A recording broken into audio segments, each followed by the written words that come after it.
আসসালামু আলাইকুম। শুনতে পাচ্ছি মোহাম্মদ বীর শহীদ ওসমান হাদী ভাইয়ের সন্ত্রাসী যে খুনি নাকি এখন বর্তমানে দুবাইতে অবস্থানরত আছে। যদি সে দুবাইতে অবস্থানরত থাকে তাহলে বাংলাদেশের দুবাই যে এম্বাসি আছে ওই এম্বাসিতে তার আইডি কার্ড, তার সব কিছু চেক দিয়ে, তার এয়ারপোর্টের ওই দেশের এয়ারপোর্টের ইন্টারনেটে সব কিছু চেক দিয়ে, তার পাসপোর্ট চেক দিয়ে তাকে বাংলাদেশের মাটিতে ধরে আনার ব্যবস্থা করা হোক। বাংলাদেশের মাটিতে ধরে আনার ব্যবস্থা করা হোক এবং তাকে বাংলার জনগণের কাছে এনে ছেড়ে দেওয়া হোক। বাংলার জনগণ তার বিচার করবে। আমরা এমন একজন ব্যক্তিকে হারিয়েছি যে যিনি আমি আমার থেকে মনে করি ভবিষ্যতে যদি উনি বেঁচে থাকতেন, মোহাম্মদ শহীদ ওসমান শরীফ হাদী ভাই যদি আমাদের কাছে বেঁচে থাকতেন তাহলে বাংলাদেশের একজন অভিভাবক হিসেবে বেঁচে থাকতেন আমাদের কাছে।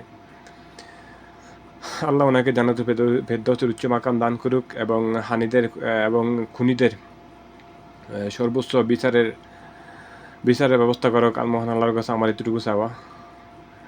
ইনশাল্লাহ যদি সে দুবাইয়ের মাটিতে থেকে থাকে তাহলে তাকে ধরে আনার ব্যবস্থা করা হোক এবং যদি মনে করেন আপনার ডক্টর মোহাম্মদ ইউনূস যদি দুবাই থেকে অনেক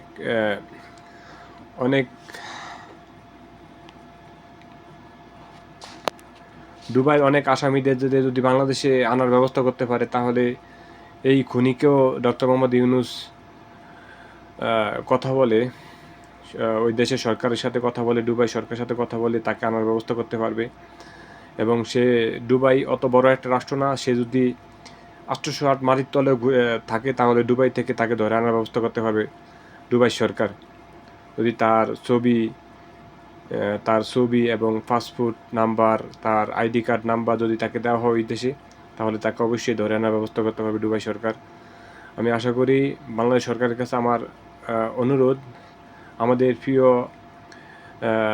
বীর শহীদ শরীফ ওসমান হাদী ভাইয়ের খুনিকে অতি দ্রুত বাংলাদেশের মাটিতে এনে জনগণের হাতে ছেড়ে দেওয়া হোক। তাকে কোনো ফাঁসি দেওয়া হবে না, তাকে জনগণের হাতে ছেড়ে দেওয়া হোক।